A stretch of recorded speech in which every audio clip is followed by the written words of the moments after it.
tabi pun.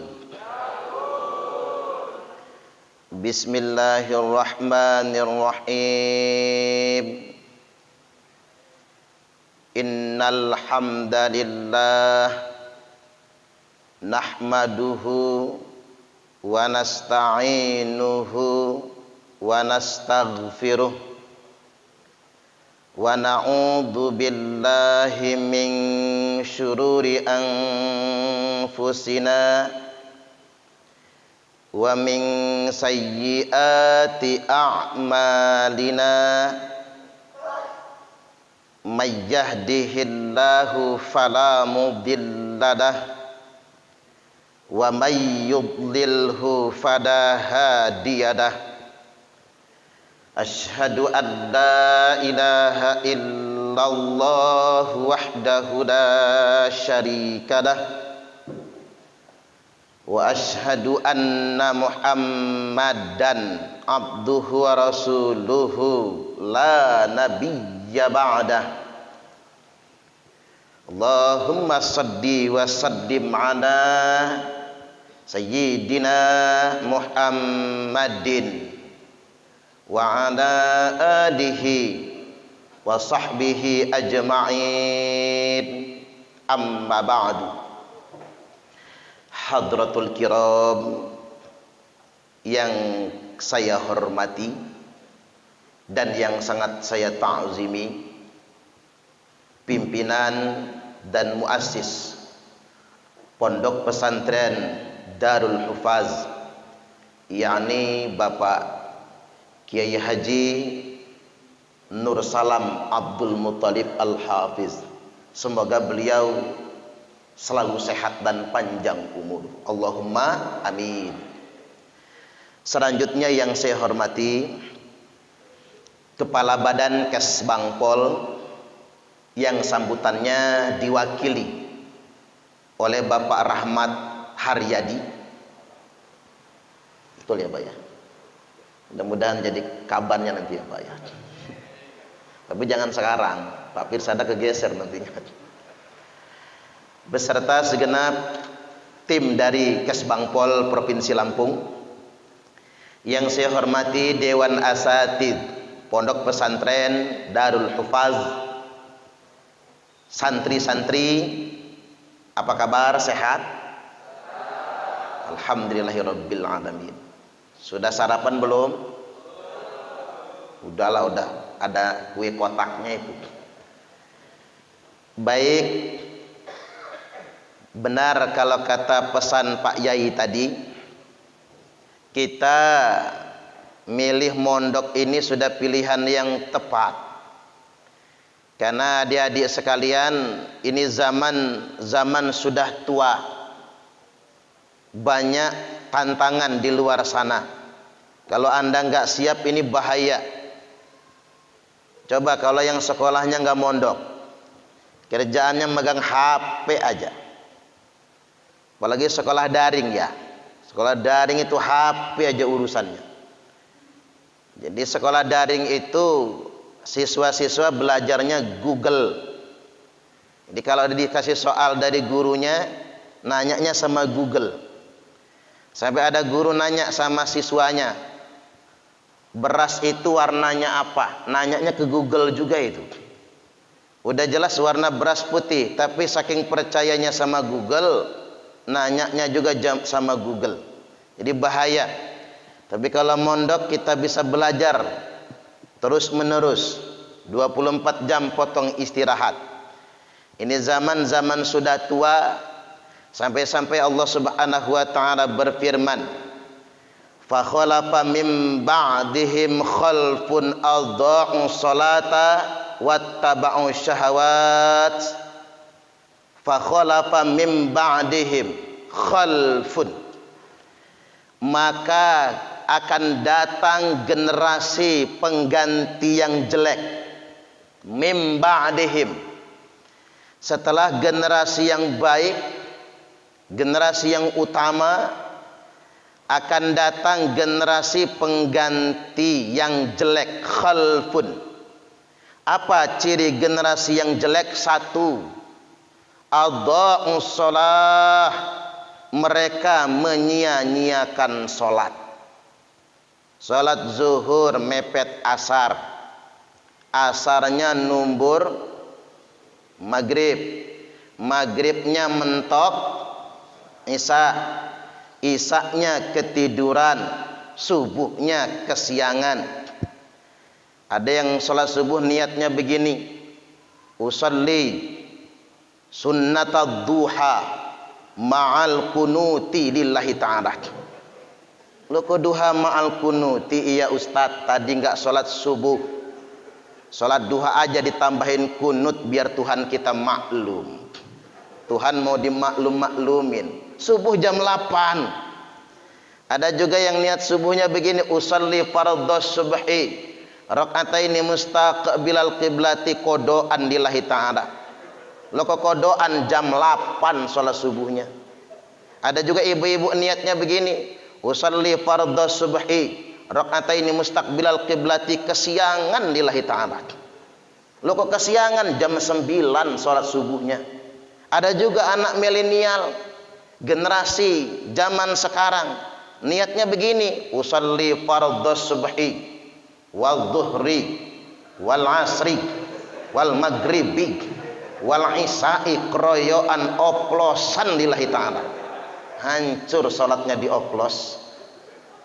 Orang Jakarta lebih hebring. Apa kata orang Jakarta? Subuh maraton, zuhur ke salon, asar main badminton, maghrib mainin handphone, isya nonton sinetron, mati kena smackdownnya malaikat Israel. Jadi kata Allah akan datang generasi pengganti yang jelek. Ciri mereka adha'us shalah, menggampangkan salat, menyia-nyiakan salat, menyia-nyiakan waktu-waktu salat, wattaba'us syahawat, dan tunduk kepada hawa nafsu. Kalau nggak mondok nih anak-anak, pacaran kerjaannya. Anak SD sekarang aja udah ngerti pacaran, udah ngerti cinta-cintaan. Apalagi zaman sekarang ngerti modus-modusan. Jam 2 malam ngechat cewek, sayang tahajud yuk. Ceweknya langsung kelepek-kelepek, nggak nyangka gua, nggak nyangka. Kirain tahajud beneran, padahal nonton bola. Lagi El Clasico, Real Madrid versus Barcelona. Boro-boro tahajud, subuh aja nggak sholat. Banyak modus, pergaulan bebas merajalela. Ini sangat mengkhawatirkan. Pas anak-anak mondok tuh pas banget. Kalau pengen selamat ya mondok lah. Karena kalau di sana saya cemas sekali dengan pergaulan model zaman sekarang ini. Tambah lagi narkoba. Ini kita masuk ke tema narkoba. Serem narkoba nih. Yang pakai narkoba itu sudah lintas generasi. Bukan cuma yang gede-gede, anak SD aja sudah pakai narkoba sekarang. Saya pernah ngeruqyah anak kelas 5 SD, umur 10 tahun. Saya tanya emaknya, "Bu, anaknya kena apa?" "Kesambet genderuwo, Pak Ustadz." "Lo kok sampean tahu dia kesambet genderuwo?" "Ini sudah diruqyah 10 kiai, 15 ustadz tapi nggak mempan." Hebat amat jinnya ya. 10 kiai, 15 ustadz. Begitu saya ruqyah, ini jangan-jangan kata saya ini jinnya jin modern nih. Karena kalau jin modern itu dibacain Al-Fatihah nggak mempan, dibacain ayatul kursi jinnya malah hafal. Hafal jin sekarang pase-pase. Jangan-jangan jinnya nyantri di Darul Hufaz juga ya, ikut nimbrung sama santri. Kan di Quran begitu, jin itu, jin yang soleh-soleh itu menyibukkan diri ke majelis-majelis Quran. Orang pengajian dia nimbrung, orang hafal Quran dia nimbrung, orang setoran dia setoran juga, cuman nggak kelihatan aja.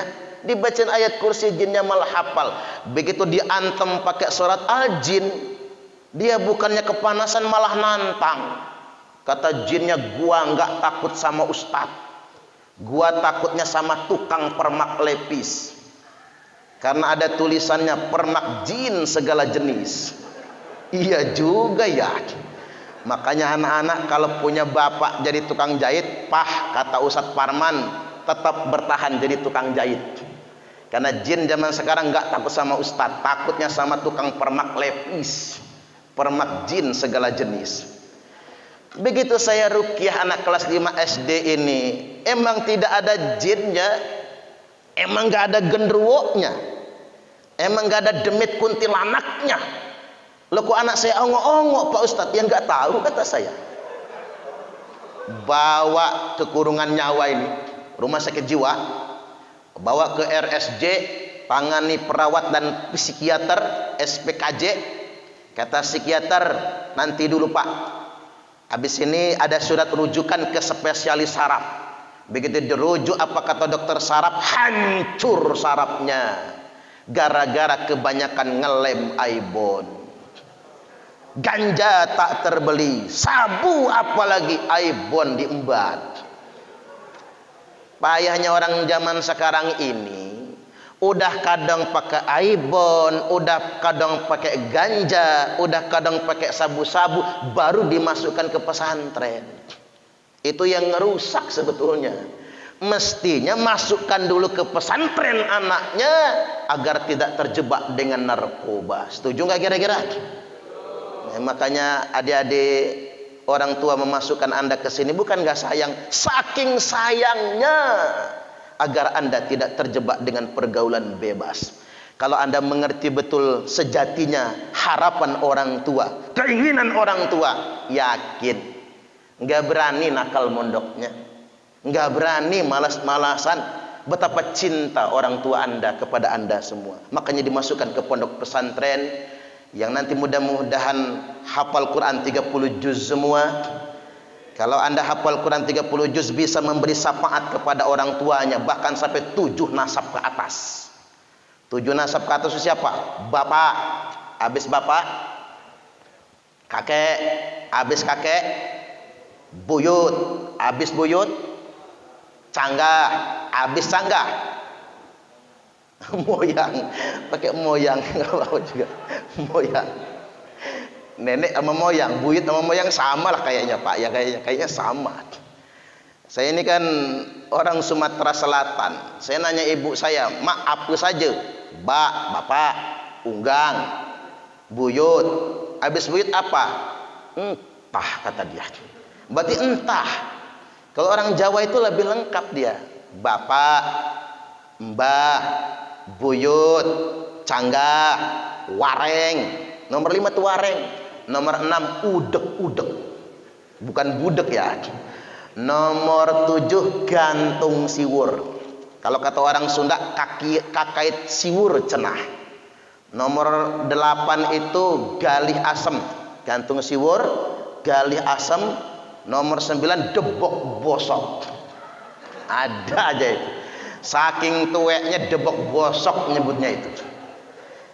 Jadi nanti buktikan di hari kiamat Anda menghafal Quran, menjadi ahlul Quran, maka di hari kiamat nanti bisa memberi syafaat kepada orang tuanya. Innalillahi ahlain fid dunya. Allah punya 2 keluarga di dunia. Kan keren nyebutnya. Keluarga loh.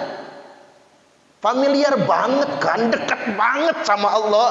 Manhum ya Rasulullah. Emang keluarganya Allah itu siapa ya Rasulullah? Kata Nabi, ahlul Quran. Hum ahlullah, ahli Quran, para penghafal dan pengamal Al-Quran. Mereka lah keluarganya Allah. Balik lagi, kita dihadapkan dengan tantangan zaman, bahaya narkoba. Narkoba sudah lintas generasi, bakal lintas profesi. Mohon maaf betul zaman sekarang di Bandar Lampung ada lurah lagi mimpin rapat pakai sabu-sabu, ketangkep dipecat.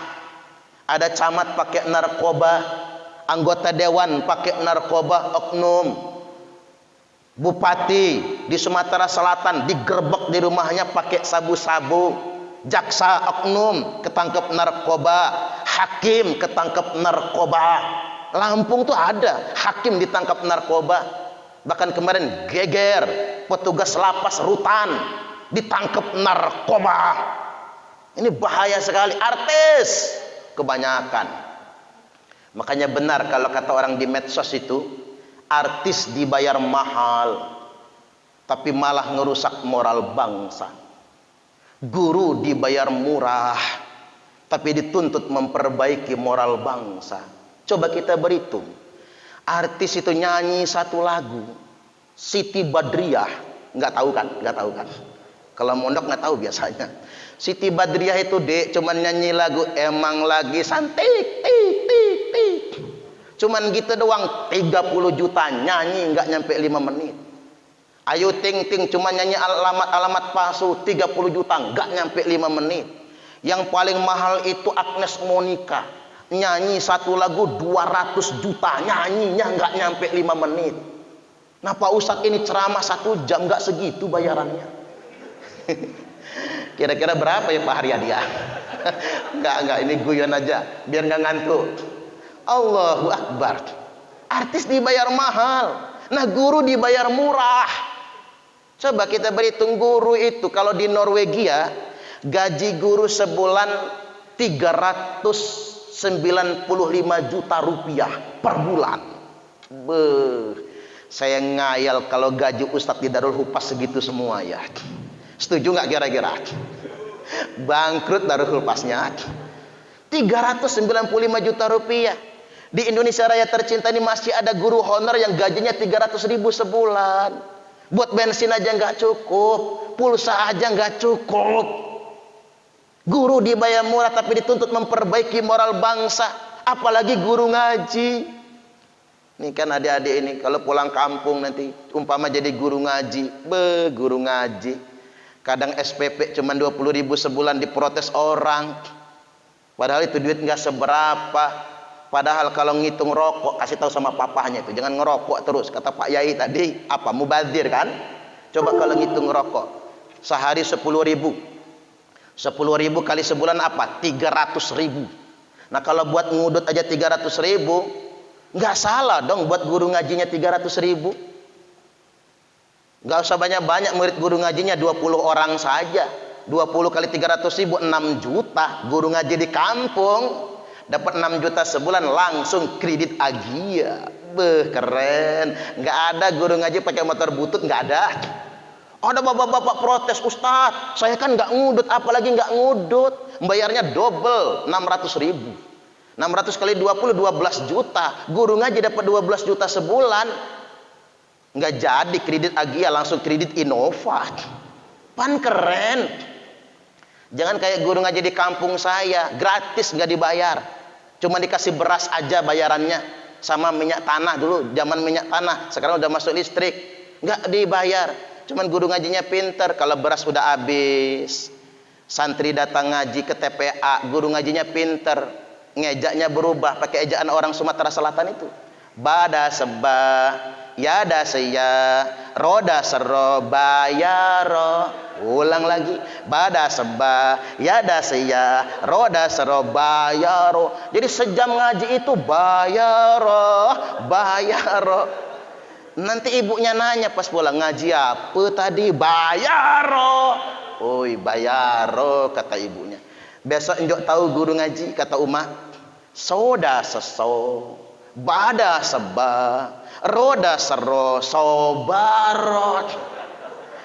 Rame-rame murid ngaji besok begitu masuk ruang TPA, sobarot. Kasihan guru ngaji. Jadi anak-anak pas banget mondok, kita selamat dari narkoba. Kasih tahu papa mamahnya, sahriyah bulanan yang kita bayar buat ke pondok ini bukan beban, tapi ini adalah infak jariah. Pahala membiayai anak mondok itu sampai-sampai dikatakan bitis'i mi'ati alfin. Pahala yang dikeluarkan infak untuk anak mondok dilipat gandakan balasannya 900.000 kali lipat. Coba di Quran itu cuma diakomodir angka 700 kali lipat loh pahala sedekah itu. Tapi pahala infak jariah, sedekah membiayai anak mondok, dilipat gandakan nilai pahalanya sampai 900.000 kali lipat. Mudah-mudahan bapak ibu di rumah, bapak-bapaknya kaya semua. Allahumma amin. Masuk bis narkoba ekstremisme, terorisme kita bahas sekarang. Ini agak serem ngebahasnya. Kita tidak menampik anak-anak sekalian. Ada model keberagamaan yang eksklusif. Eksklusif itu apa? Eksklusivisme itu merasa paling benar. Bahasa Qur'annya begini. A'udzubillahi minasyaitonirrajim. Fala tuzakku anfusakum huwa a'lamu bimanittaqa. Janganlah kalian merasa suci dengan diri kalian sendiri. Dikarenakan cuma Allah yang paling tahu siapa orang-orang yang paling bertakwa. Nah, cara beragama yang eksklusif itu orang yang mengklaim pikirannya paling benar, pendapatnya paling benar, madhabnya paling benar, yang lain salah semua. Dan mudah mengkafir-kafirkan orang lain. Nah, ini jangan. Beda pendapat di dalam Islam itu wajar, betul nggak kira-kira? Jadi kita mengamalkan pendapat kita yakini benar, bagus. Tapi nggak perlu menyalahkan pendapat orang lain. Saya ambil contoh tadi. Yang subuhnya pakai kunut, bagus. Yang subuhnya nggak pakai kunut, bagus. Yang nggak bagus, ya nggak sholat subuh. Setuju nggak kira-kira? Nah, santri-santri Darul Hufaz pulang ke kampung nantinya jangan ribut masalah kunut. Jojongin aja. Yang suka kunut amalkan kunut. Yang nggak kunut ya juga nggak apa-apa, bukan wajib ini. Yang azan Jumatnya 2 kali, bagus. Yang azan Jumatnya sekali, bagus. Yang nggak bagus, yang nggak Jumatan. Yang habis sholat zikirnya jahar bareng-bareng, bagus. Yang habis sholatnya zikirnya masing-masing, bagus. Yang nggak bagus, yang Allahumma lantas jalan. Orang sibuk Allahumma antas salam, dia Allahumma lantas jalan. Jangan suka saling menyalahkan. Biarkan perbedaan pendapat. Kayakan kita dengan ilmu pengetahuan. Hindari cara beragama yang eksklusif, merasa paling benar sendiri. Yakin, percayalah, orang yang beda dengan kita itu juga punya dalilnya. Jadi nggak perlu saling menyalahkan. Paling bagus itu bermadhab. Kita tinggal mau kemana? Madhab Hanafi, mau madhab Maliki, mau madhab Syafi'i, mau madhab Hambali, silahkan. Agar kita tidak merasa paling benar. Benar kalau kata Pak Yai tadi. Mengapa kita nggak boleh merasa paling suci? Ada pelacur ini. Hanya karena berwasilah memberi minum anjing kehausan, masuk surga. Tapi ada orang yang hafal Quran 30 juz, tapi masuk neraka. Siapa? Abdurrahman bin Muljam. Hafal dia Quran 30 juz. Nggak pernah dia tinggal sholat. Nggak pernah tinggal puasa. Nggak pernah nggak ke masjid. Di zaman Khalifah Abu Bakar jadi duta Al-Quran. Di zaman Umar Utsman jadi duta Al-Quran. Tapi di zaman Ali dia jadi teroris. Membunuh Imam Ali. Pada bulan suci Ramadan. Hafal Quran 30 juz. Ketika dia diminta taubat, apa kata dia? Ngapain gua taubat? Wong saya nggak pernah berbuat maksiat. Itu kan yang saya bunuh orang kafir, dan saya berhasil membunuh orang kafir pada bulan suci Ramadan. Abdurrahman bin Muljam. Mengapa demikian? Karena dia merasa paling suci, karena dia merasa paling soleh sendiri. Makanya innal abda la yatakallamu bil kalimah miridwanillahi ta'ala. Ada seorang hamba yang hanya dengan satu kata Allah ridho kepadanya, dia masuk surga. Hanya dengan kata-kata. Hati-hati, masuk surga itu simple, tapi masuk neraka juga simple. Wa innal abda la yatakallamu bil kalimah min sakhwatillahi ta'ala. Sesungguhnya ada seorang hamba hanya berkata dengan satu kata, tapi Allah murka kepadanya, masuk neraka. Contoh begini, film Titanic, orang Inggris nyebutnya film Titanic. Bahasa Inggrisnya Titanic kan Titanic kan. Saya ditanya, Ustadz, mengapa kapal Titanic tenggelam? Apa dikarenakan di sana banyak judi? Banyak di kapal pesiar yang lain judi, enggak tenggelam. Apa karena di sana banyak orang kumpul kebo? Di kapal yang lain banyak orang berzina, enggak tenggelam. Apa karena di sana banyak minuman keras? Di kapal yang lain banyak minuman keras, enggak tenggelam. Kapal Titanic tenggelam hanya gara-gara Insinyur Thomas Anders berkata, ketika ditanya wartawan, "Profesor, apa hebatnya kapal yang Anda rancang ini?" Kata dia, "Jangankan badai dan gelombang, jangankan gunung es dan batu karang, Tuhan pun tidak bisa menenggelamkannya." Sombong. Dengan satu kata, hancur kapal Titanic, nabrak gunung es. Hati-hati sama cangkem. Betul, kalau kata Pak Yai tadi, hati-hati dengan lisan. Diksi yang salah bisa menyampaikan, mendatangkan malapetaka. Ini nih yang lagi viral nih, Crazy Rich, nyebutnya aja susah itu. Crazy Rich, sombong. Saking kayanya dia, karena dia merasa kaya. Apa kata dia? Tuhan saja tidak akan pernah bisa memiskinkan saya. Ngomong, cangkemnya itu. Tuhan pun tidak bisa memiskinkan saya. Apa yang terjadi sekarang? Ditangkap polisi karena kasus perjudian, dan polisi berkomitmen orang ini akan dimiskinkan, semua hartanya disita oleh negara. Sombong. Ada cewek cantik dilamar santri baru keluar dari pesantren. Salahnya si santrinya masih melarat soalnya ya. Ini cerita doang ya. Ada cewek cantik dilamar, mau diajak nikah. Bukan sama santri sebetulnya Pak, sama ustadz. Ustadznya bujang tua. Di Darul Hupas masih ada nggak sih ustadz bujang tua? Kira-kira umpamanya bujang tua, dia ngelamar. Begitu dilamar, apa kata si cewek? Jangankan lo, malaikat aja kalau ngelamar gua tolak. Cangkemnya ini tuh. Jangankan lo, malaikat saja kalau ngelamar gua tolak. Betul, besoknya dia dilamar malaikat. Yang melamarnya malaikat Israil alaihi salam. Selesai. Hati-hati, makanya kita jangan pernah takabur dalam menjalani hidup ini. Nggak boleh sombong kita, karena sombong itu bagian dari eksklusivisme, merasa paling benar sendiri. Itu nggak boleh. Makanya at-takabburu minal agniya iqabih. Orang kaya sombong itu jelek. Ada nggak orang kaya sombong? Banyak. Orang miskin sombong tambah banyak. Walakinnahu minal fuqara'i akbah, tetapi orang miskin sombong lebih jelek lagi. Orang pintar sombong jelek, orang goblok sombong tambah jelek. Bagian dari ketakaburan adalah merasa paling benar sendiri dan gampang menyalahkan orang lain. Eksklusivisme. Setelah eksklusivisme naik dia, adik-adik, ekstremisme. Apa itu ekstremisme?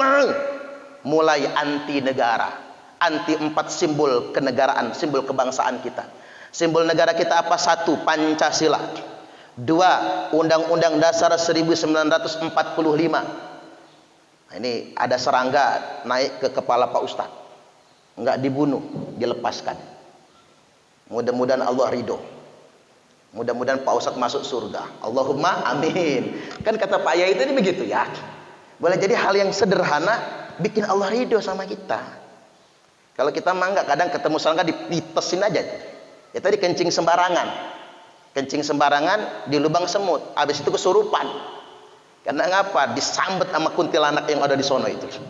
Balik lagi bahwasanya anti 4 simbol kebangsaan kita. Apa? Pancasila, Undang-Undang Dasar 1945, NKRI, Negara Kesatuan Republik Indonesia, 4, Bhinneka Tunggal Ika.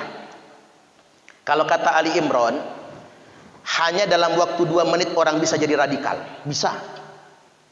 Ini saya ambil contoh, Pak Ustadz ambil contoh.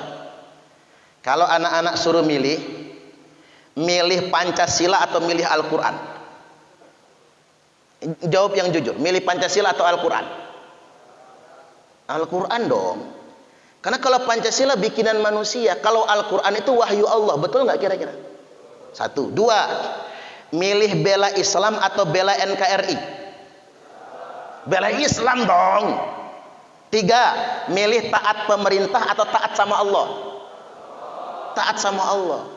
Makanya Pak Haryadi 2 menit jadi teroris anak-anak ini. Kalau saya cuci begitu. Milih Pancasila atau Al-Quran? Pilih Al-Quran dong. Pilih taat sama pemerintah atau taat sama Allah? Taat Allah dong. Milih bela Islam atau bela NKRI? Bela Islam dong. Nggak nyampe 2 menit jadi radikal kita. Nah itu jebakan. Makanya jangan heran banyak orang jadi teroris. Jangan heran. Begitu jebakannya. Saya ini kabid agama di forum koordinasi pencegahan terorisme. Tapi baru berapa bulan adik-adik? Baru sebulan ini. Cuman saya konsentrasi pencegahan teroris ini sudah sejak tahun 2013. Hampir 10 tahun. Ngadepin langsung orang-orang yang berpikir begitu. Ngobrol langsung. Nah itu pertanyaan jebakan itu. Dan itu nggak harus dipilih. Sama kayak orang nanya begini. Milih berbakti sama orang tua atau taat sama Allah. Pilih yang mana? Jawaban yang benar itu bukan pilihan. Karena berbakti kepada orang tua adalah bukti ketaatan kepada Allah. Milih taat sama pemerintah atau taat sama Allah? Jawaban yang benar, taat kepada pemerintah adalah implementasi pembuktian taat kepada Allah. Kan jelas ayatnya, ati'ullaha wa ati'ur rasul wa ulil amri minkum. Taatlah Allah, taatlah Rasulullah dan pemerintah minkum. Ini minkum ini sudah ngikat ini. Kekinian dan kedisinian. Siapa yang harus kita taati? Kalau kita di Indonesia ya pemerintah Republik Indonesia. Jangan sampai tinggal di Indonesia tapi mengidolakannya Presiden Turki Erdogan. Tahu Erdogan nggak? Kelapa muda, tahu? Ya sama aja lah, mirip Erdogan kelapa muda. Jangan sampai orang Lampung mengidolakannya Presiden Amerika. Mentang-mentang Presiden Amerika itu orang way kanan. Joe Biden. Iya juga, Joe Biden. Joe Biden. Kata orang Lampung, Ustadz gua nggak mau loyal sama Jokowi. Gua maunya sama Joe Biden aja lah. Itu orang Lampung yang jadi Presiden Amerika Serikat. Ya kata saya, lo pindah sono ke Amerika, jangan tinggal di Indonesia. Kalau kita tinggal di Indonesia ya presiden kita Jokowi dong. Kan itu Al-Quran. Itu Al-Quran. Jangankan ngelawan pemerintah. Man ahana sultana ahanahullah. Barang siapa yang menghina sultan, menghina pemerintah, maka dia akan dihinakan oleh Allah Ta'ala. Kan dosa terbesar itu dosa melawan pemerintah. Man khala'a dan min ta'atin. Barang siapa yang melepaskan tangannya dari ketaatan kepada pemerintah yang sah, laqiyallahu yaumal qiyamati la hujjatalahu. Dia akan ketemu Allah pada hari kiamat nanti tanpa hujjah sama sekali. Wa man mata wa laisa fi unuqihi bai'atun mata mitatan jahiliyah. Barang siapa yang mati dalam keadaan memberontak kepada pemerintah yang sah, tidak ada di lehernya ketaatan kepada pemerintah yang sah, maka matinya mati jahiliyah. Jadi orang yang melawan pemerintah, orang yang membangkang kepada pemerintah atas nama agama, lalu dia mati, matinya bukan mati syahid. Mata mitatan jahiliyah, matinya mati jahiliyah. Itu yang terjadi. Jadi harus pintar ngejawab. Pilih bela Islam atau bela NKRI? Jawaban yang benar, membela negara adalah kewajiban di dalam Islam. Makanya ada diktum dalam Islam ini, hubbul waton minal iman. Cinta negara, cinta tanah air adalah bagian daripada iman. Milih Al-Quran atau Pancasila? Nah ini Pak Ustadz ajarin cara ngejawabnya. Pancasila itu bukan agama. Dan Pancasila itu tidak untuk menggantikan agama. Namun Pancasila itu sesuai dengan tujuan agama. Loh kok bisa? Karena dulu Nabi 13 tahun di Mekah Al-Mukarramah. Beliau belum punya negara. Bahkan Mekah masih kabilah-kabilah, suku-suku. Jadi nggak ada negara di sana. Nabi hijrah ke Madinah pun nggak ada negara. Begitu sampai di Madinah, Nabi mendirikan negara. Negara yang didirikan Nabi bukan negara Islam. Jadi buat adik-adik, kalau ada yang mengklaim ingin mendirikan negara Islam sebagai perintah agama, dia bohong. Di dalam Islam tidak ada satu perintah mendirikan negara Islam. Karena Nabi tidak pernah mendirikan negara Islam. Nabi mendirikan negara Madinah. Konstitusinya, dasar negara Madinah bukan Al-Quran. Nah ini Anda harus tahu. Dasar negara Madinah itu Sahifatul Madinah, piagam Madinah, bukan Al-Quran. Karena Al-Quran nggak boleh jadi konstitusi. Al-Quran nggak boleh jadi ideologi. Konstitusi itu bikinan manusia, bisa diotak-atik.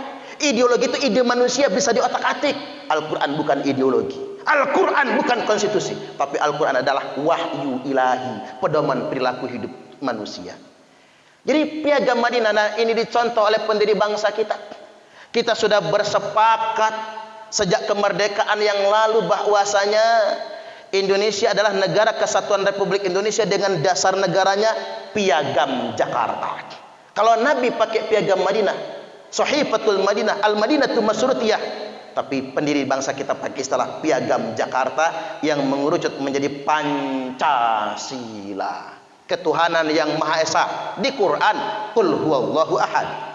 Kemanusiaan yang adil dan beradab, innallaha ya'muru bil adli wal ihsan, Quran. Persatuan Indonesia, wa'tasimu bihablillahi jami'an wa la tafarraqu, Quran. Kerakyatan yang dipimpin oleh hikmat kebijaksanaan dalam permusyawaratan perwakilan, wa amruhum syura bainahum. Akan dihafal semua kan ayat-ayatnya. Yang kelima, keadilan sosial bagi seluruh rakyat Indonesia, i'dilu huwa aqrabu littaqwa. Di Quran semua itu. Jadi itu cara ngejawabnya. Jangan mau kerekut kelompok-kelompok yang sedemikian rupa. Pak Ustadz ingin kasih pencerdasan ini. Nah, belum. Khilafah. Ada orang yang mengajak menegakkan khilafah. Ini saya kasih tahu cara ngejawabnya. Tidak ada satupun perintahnya dalam Al-Quran maupun hadis menegakkan khilafah. Makanya Pak Profesor Dr. Mahfud MD Nantang yang bisa nunjukkan satu saja dalil yang memerintahkan menegakkan khilafah. Beliau berani mundur jadi dari Menko Polhukam, dan yang bisa ngasih dalilnya langsung dikasih hadiah. Udah 3 tahun ditantang, nggak ada satupun yang berani menunjukkan dalil. Jadi ini termasuk manipulasi agama. Kalau ada orang yang mengajakkan kita menegakkan khilafah, itu bohong. Tidak ada perintahnya dalam Al-Quran dan hadis. Nah, orang mulai menyadari, Ustadz emang nggak ada perintahnya, tapi kan juga nggak ada larangannya. Inilah letak larangannya. Kalau orang hendak menegakkan khilafah, sama saja dia hendak membubarkan negaranya sendiri. Ini masalah. Itulah masalah sebenarnya. Apa jadinya Suriah bubar? Gara-gara orang yang ingin menegakkan khilafah, hendak menegakkan daulah. Ini sudah saya presentasikan langsung di depan orang-orang HTI-nya ini. Mereka nggak bisa ngomong.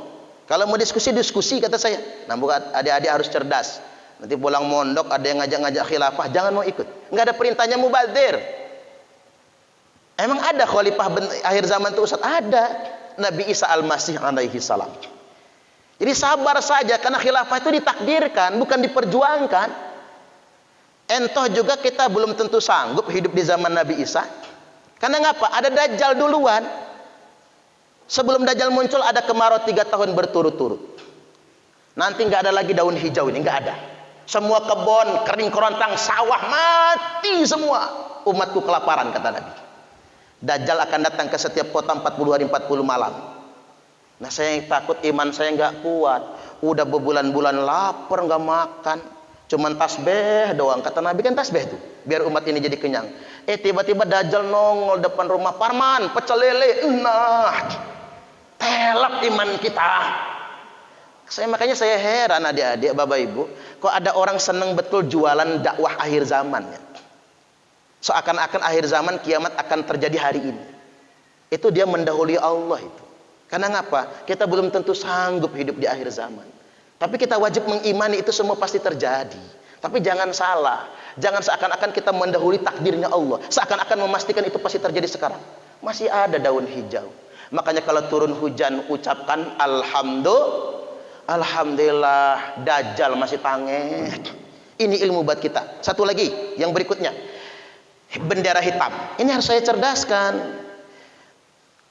Kebohongan terbesar di Indonesia abad ini adalah adanya istilah bendera tauhid. Nggak ada istilah bendera tauhid itu. Lama kita mondok, kapan munculnya istilah bendera tauhid itu? Ratusan juta rakyat Indonesia terbohongi dengan istilah bendera tauhid. Malah ada fatwa dari Nanggur Aceh Darussalam, MUI-nya yang berfatwa, nggak boleh menulis kalimat tauhid di sembarang tempat. Itu nggak boleh. Termasuk di pakaian nggak boleh. Karena nanti masuk toilet itu harus dilepas. Apalagi nyuci kan, dicuci nantinya, nggak boleh. Jangan bias-bias tauhid. Kalimat tauhid itu diimani, dizikirkan dan diamalkan, bukan dituliskan di sembarang tempat. Bahkan ini buat ibu-ibu itu kan kadang-kadang pakai liontin kalung, lafaznya lafaz Allah. Itu kayaknya benar tapi salah. Karena kalau lafaz Allah nggak boleh dibawa masuk ke toilet. Nabi saja pakai cincin ada tulisan Muhammadur Rasulullah. Idza dakhala indal khala wa du'a. Nabi masuk toilet langsung dilepas cincinnya. Nah, makanya ibu-ibu kalau pakai liontin Allah masuk toilet pom bensin, lepas kalungnya, taruh di depan. Begitu keluar dari WC, mana kalung saya? Kayaknya sudah ada yang mengamankannya. Makanya daripada lafaz Allah di kalung, mending nama suami saja. Haryadiku sayang. Beuh, keren. Ini banyak orang nggak paham. Saya ingin kutipkan nasnya tentang bendera hitam. Idza ra'aitumur rayati sud. Apabila kalian semua melihat bendera hitam dikibarkan, falzamul arda wala tuharriku aydiyakum wala arjulakum. Tetaplah di bumi kalian masing-masing, jangan gerakkan tangan kalian, jangan gerakkan kaki kalian, karena mereka itu, jangan ikut-ikutan mereka, karena mereka itu kelompok bendera hitam palsu. Pak Ustadz ulangin lagi ya. Kalau sudah melihat bendera hitam, tetap di bumi kalian masing-masing. Jangan gerakkan tangan kalian, jangan gerakkan kaki kalian, jangan ikut-ikutan mereka, karena mereka itu kelompok bendera hitam palsu. ISIS bendera hitam, jangan ikut-ikutan. HTI pakai bendera hitam, jangan ikut-ikutan. Itu palsu semua. JI bendera hitam, JAD bendera hitam, palsu semua itu. Ada yang nanya, Ustadz, emang ada bendera hitam beneran? Ada. Nanti ketika Imam Mahdi sudah memimpin pasukan. Sebelum Imam Mahdi memimpin pasukan, semua yang pakai bendera hitam adalah bendera hitam palsu. Jelas ya? Oke, dikit lagi. Sekarang kita naik ke puncak. Terorisme. Saya sering ditanya, Ustadz, emang benar tah Islam itu agama teroris? Kita harus mengatakan tidak benar. Jadi yang harus memerangi teroris itu, adik-adik, ini buat bekal kita semua, bukan Densus 88 saja. Tapi yang wajib memerangi teroris itu kita semua umat Islam. Karena mereka ngebom atas nama Islam. Mereka telah memfitnah Islam yang rahmatan lil alamin. Coba bayangkan, ada orang berbuat kriminal mengatasnamakan keluarga kita. Ya kita dong yang marah. Ngapa dia dompleng nama baik keluarga kita? Sama dengan orang yang berbuat teror. Ini ada bahasa resmi begini dari negara. Terorisme tidak terkait dengan ajaran agama manapun. Ingat ya, catat ini, diingat. Kalau nggak ingat nanti nonton di YouTube Pak Ustadz ya. Jadi terorisme tidak terkait dengan ajaran agama manapun, dan tidak ada satupun agama yang mengajarkan terorisme.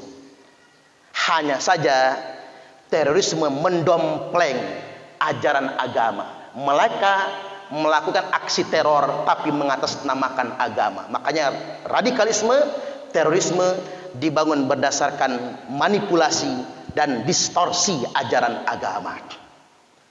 Lantas muncul pertanyaan, Ustadz, ada nggak perintahnya dalam Islam untuk memerangi teroris? Jawabannya ada perintahnya. Nggak usah banyak-banyak, satu hadis saja Pak Ustadz bacakan. Yakhruju qaumun min ummati,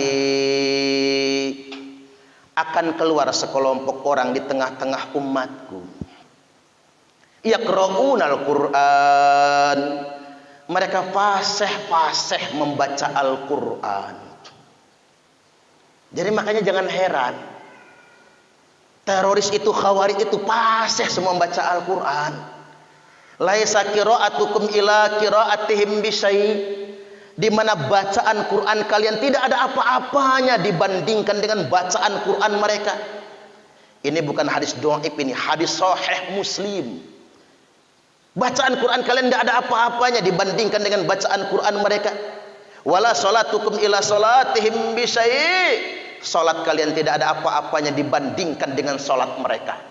Kata Imam Ali, sholatnya orang khawarij itu paling sedikit bacaannya 5 juz, paling dikit. Tahajud itu 5 juz. Berarti dia sampai 4 sampai 5 jam tahajudnya. Itu orang khawarij. Dan bahasa dulunya khawarij, bahasa sekarangnya teroris. 5 jam, 4 jam. Nah kita gempor lah sholat segitu lamanya. Pak Ustaz sering ngimami sholat di SPN, Sekolah Polisi Nasional Kemiling. Itu polisi-polisi muda itu diajak sholat tasbih. Sholat tasbih kan 300 tasbih. Baru rakaat ketiga pas sujud ada yang nggak bangun lagi dari sujudnya. Teman-temannya sampai mikir, nah mati teman gua ini kayaknya. Husnul khotimah kalau dia mati. Begitu kita selesai sholat, udah ngiler taunya. Baru sholat tasbih 300 tasbih sudah ketiduran, apalagi yang 4 juz 5 juz. Wala siyamukum ila siyamihim bisyai', di mana puasa kalian tidak ada apa-apanya dibandingkan dengan puasa mereka. Sampai-sampai disebutkan bahwasanya yahkiru ahadukum amalahu min amalihim, salah seorang di antara kalian pasti minder kalau membandingkan amalnya dengan amal mereka semua. Makanya adik-adik, khawarij itu kayaknya soleh sekali. Kayak soleh sekali. Kita pasti minder kalau membandingkan diri kita dengan mereka. Tapi jangan pernah minder, karena ada perintahnya. Fa idza kharaju faqtuluhum. Apabila mereka sudah keluar, perangi mereka. Tsumma idza kharaju faqtuluhum. Sungguh apabila mereka sudah keluar, perangi mereka. Tsumma idza kharaju faqtuluhum. Sungguh apabila mereka sudah keluar, perangi mereka. Fatuba liman qatalahum. Fatuba liman qatalahum. Fatuba liman qatalahum. Beruntunglah yang berani memerangi mereka. Beruntunglah yang berani memerangi mereka. Beruntunglah yang berani memerangi mereka. Nabi sebutkan sampai 20 kali. Kalau segini, hadisnya begini. Kila bundar, anjing-anjing neraka. Nabi nggak pernah bersabda sekasar ini. Kalau di lingkungan orang Jawa, Pak Ustadz alusin, kiri-kiri neraka. Ada yang lebih halus lagi, segawon neraka. Syarru qatla tahta adimis sama. Seburuk-buruknya kematian di bawah kolong langit ini adalah mati sebagai teroris. Dan sebaik-baiknya kematian, wa khairu qatla man qataluhu, dan sebaik-baiknya kematian gugur karena berperang melawan teroris. Mari kita bela negara kita. Jangan pernah mau dirusak oleh orang-orang yang mengatasnamakan agama. Hanya ada satu kelompok yang selamat di akhir zaman setelah umat berselisih pendapat. Firqatun najiyah, satu-satunya kelompok yang paling selamat. Apa itu kelompok yang paling selamat? Wahiyal jamaah, yakni al-jamaah. Apa itu al-jamaah? Al-jamaah itu bukan firqah, bukan NU, bukan Muhammadiyah, bukan LDII, bukan Jamaah Tabligh, bukan MUI, tapi al-jamaah itu adalah negara. Dalam konteks Indonesia, yakni Negara Kesatuan Republik Indonesia. Demikian, udah hujan ya. Berarti Dajjal masih tangeh, kiamat pun masih tangeh. Mudah-mudahan kita tidak akan pernah hidup di zaman Dajjal. Allahumma amin. Baik, demikian. Mudah-mudahan ini semua bermanfaat. Ambil hikmahnya, ambil maknanya, dan kita istiqomah untuk menjaga Negara Kesatuan Republik Indonesia. Wallahul muwaffiq ila aqwamit thariq. Billahi sabilil haq, fastabiqul khairat. Wallahul billahi taufiq wal hidayah. Assalamualaikum warahmatullahi wabarakatuh.